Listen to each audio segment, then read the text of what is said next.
mateship. Nothing like it. It's the bloke that's sitting there alongside you, and his life's at risk as well. And until you have that friendship, and it is marvellous.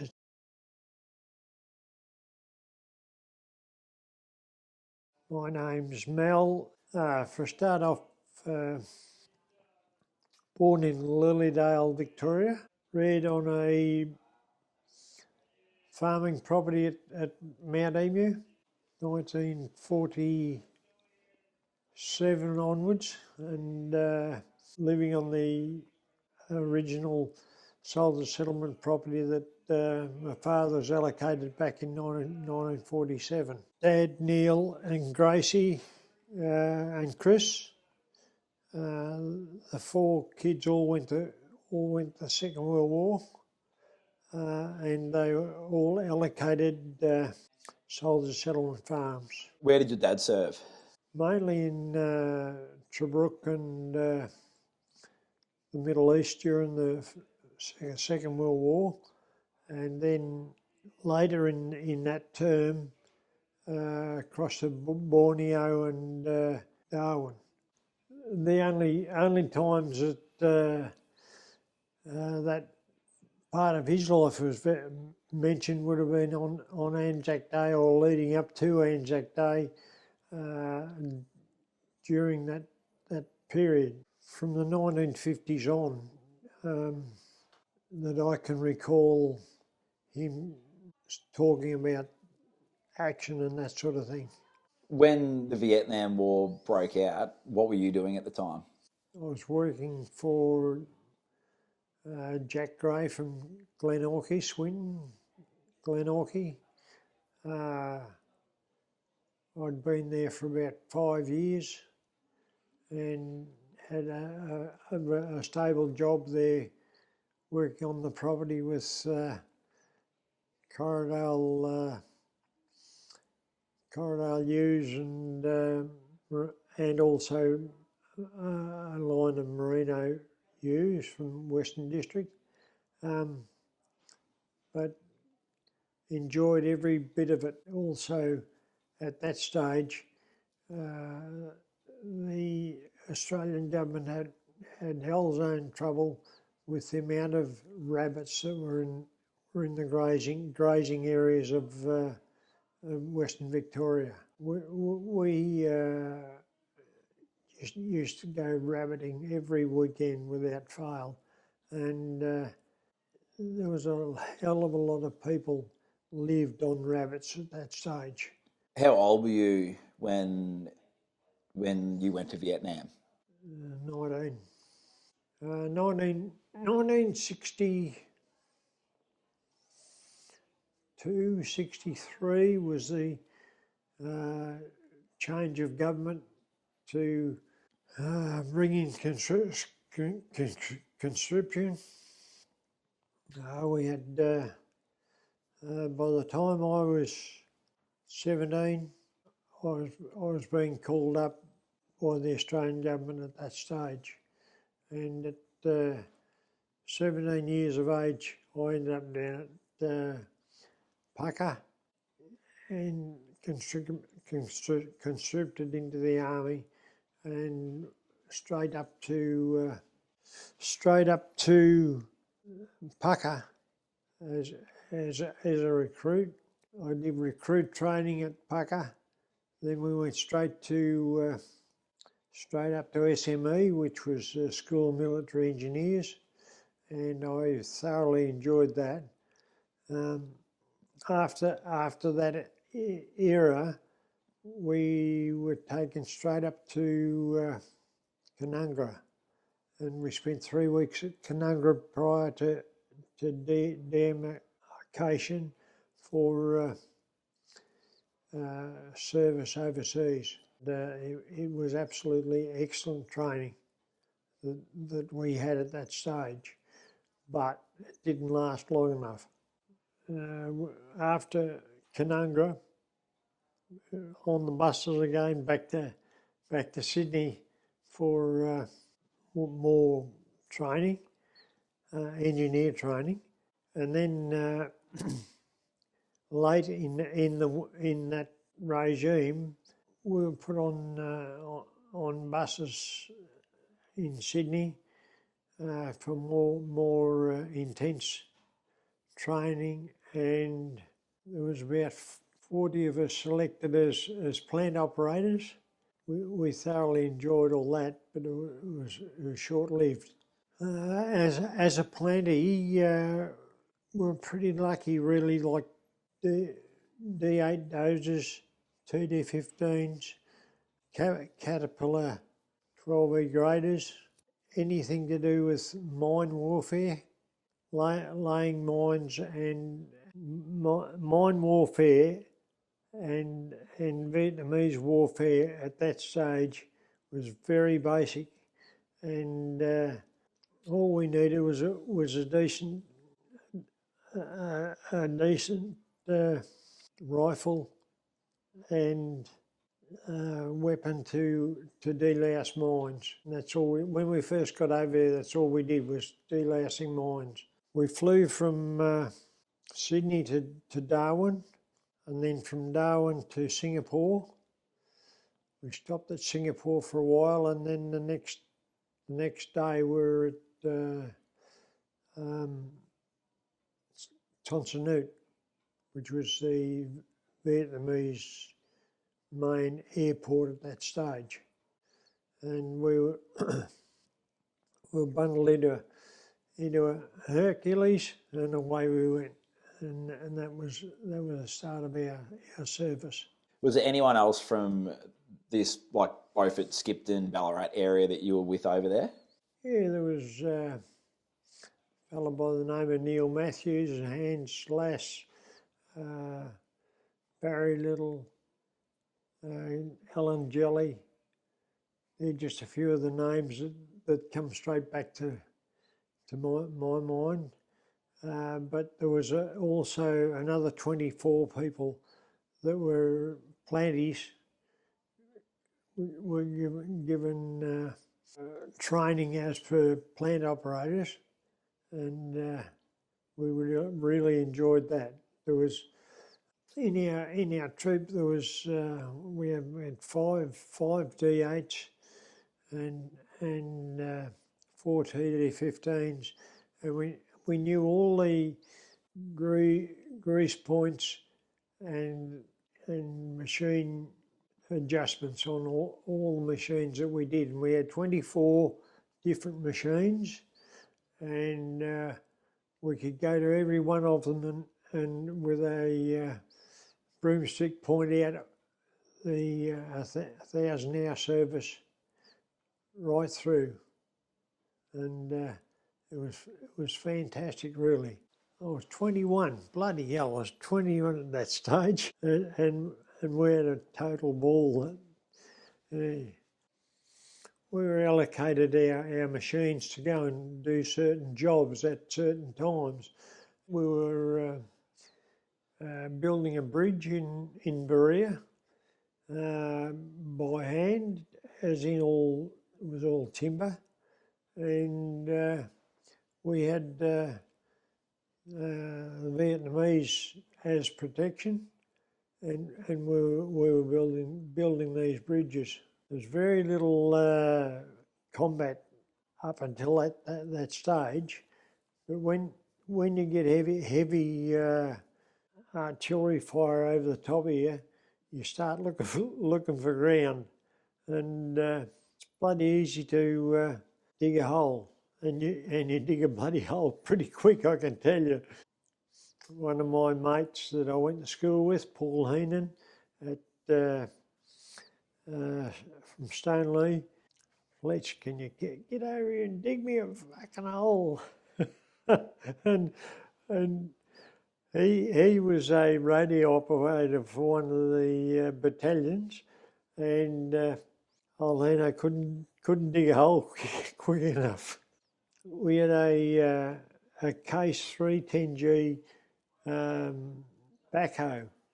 Well, have you ever seen a backhoe dig mud out of the ground? So you were in the backhoe while you're under fire? Yeah. Yeah. Oh, yeah. Shit, did we dig. She caught on fire, the old girl. Had a short in the electrics on her. There was one instance where I got dusted off with choppers from 161 ambulance group. We took off out of the bush this afternoon. This evening we're in Bung Tower, right on the coast, and bloody hell, the chopper landed in the field. Bloody hell, we were kicked out and straight into hospital. I spent a fortnight in hospital with malaria, and some of the antics that went on there you wouldn't believe. It was amazing. There was 90 beds in the hospital area for Australian soldiers. Only 90 of us, and every time we looked at one another, we spewed everywhere. You wouldn't believe it. Yeah, no control over it at all. No control at all.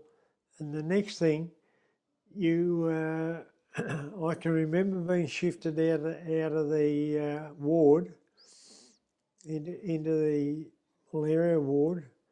And, oh, Jesus crook, mate, you've got no idea. Freaking hell. Spew. and we had that fortnight there, and then next week straight back into camp at Nui Dat. They had a fortnight turnaround for giving blokes a spell, which was good. The South China Sea was warm, and we used to, we'd go swimming there repeatedly. That's one area that the Nogs never ever came into. We were always, if you went swimming, you were under protection with artillery or other weapons. A mate of mine, Steve Theodore, from up northern Queensland, he was 19 when he got called into service, and Steve liked his women. He had that. In fact, I reckon he bloody loved his women. And you'd go in and have every morning you would call in to have your pills for malaria. Of course, I was in charge of one of the battalions, and Steve, hey Fletch, I'm over here. What? I thought, what the freaking hell, Steve up there? Here he is standing at the pissophone. He said, I got the jack. God laugh, you got no idea what it was like. And they had to treat him from then on with this malaria and BD. Steve Theodore was a really top digger. He was 19, and bloody hell, if anyone opened up near him, they were dead. He used to, when we went out in the scrub on our own, he knew what the Vietnamese would do and where they would be. Bugger me. He's just like a bloody galah. Yeah, falling out of the trees. Shoot the bastard, don't fuck around with the shoot. Steve, he was a true digger, honestly. They dug these pits. Steve he was on a D8, and the D8 was being used as a machine for delousing mines, and these delousing claymore mines, machines that should never be used in war. I know I'm being a bit stupid about it, but you got no hope. You stand on a bloody jumping jack or a M16, my leg's gone. No bloody argument about it. It's gone. You're gone with one leg. You only got one leg. Anyhow, back to story. Steve Theodore pulled up alongside a big old nog tree, and it had a bloody claymore mine strapped on the fork of the tree. And he pulled in alongside it, hopped off the dozer, got off on the tracks, and went down defuse this claymore mine. And I don't know whether you know a claymore mine or not, but it's about that long and probably about that thick, and it's just chock-a-block full of shrapnel. And old Steve went over this bloody thing, went out along the track of the dozer, put his hands around the back of the tree, and bang went both hands. You wouldn't believe it. Just bang, just blew both hands off. And I was watching on the dozer.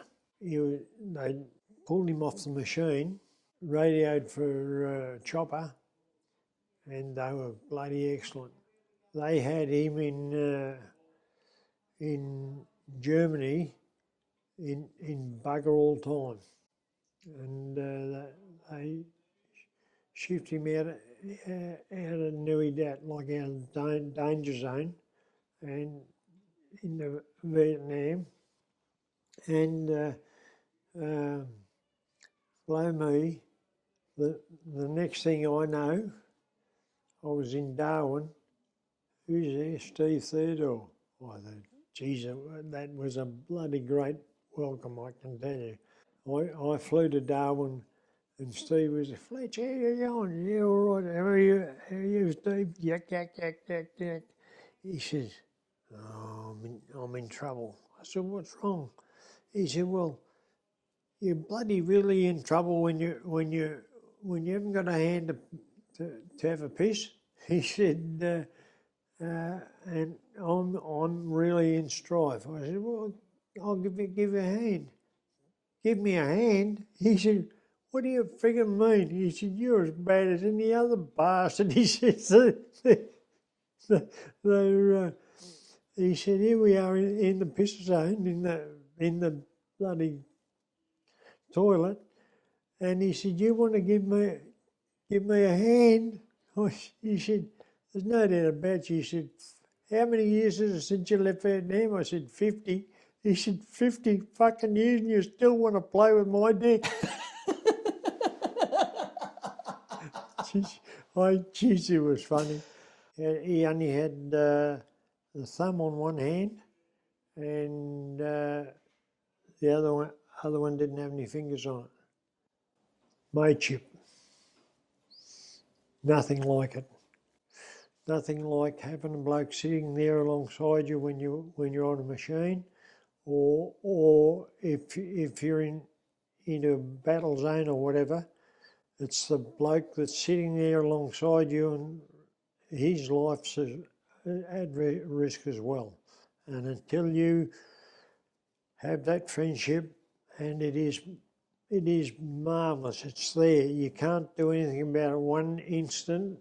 One was our boss, George Holt's his name, and bloody hell, he was a top soldier. Terry Warrington, another one. We dug our way into a cemetery where there was a heap of bodies, and there was no other servicemen around. And here we are, bloody, in this situation where we were laying in this cemetery alongside the graves, and he said, "Do you know why you saved my life?" I said, "I've got no bloody idea why." He said, "You bloody shot this nog that was coming in on either side of us," and he said, "You saved my bloody life." I said, "Yeah, well, leave it at that." Shit, I'm bloody lucky to be here. We were shit frightened, mate. You know, it's all right to talk about these things, but we didn't do it for the love of bloody getting rid of a nog. It was our life. If you didn't bloody respond, you wouldn't have been here. And most of the blokes that were in our plant troop were like brothers. They were all there to do one thing: do the job and get it out of the way and make sure you're safe. None of it's easy. None of it's easy. You can dismiss some of the garbage that you hear on the media and that sort of thing. Just get it out of your mind, because it's nothing like what war is. Nothing like war. Bloody sad, isn't it? Why should we as human beings be put at risk of losing our lives just through bloody stupidity of war? Conflict with journalists and that sort of thing. We had very little kickback from any of that.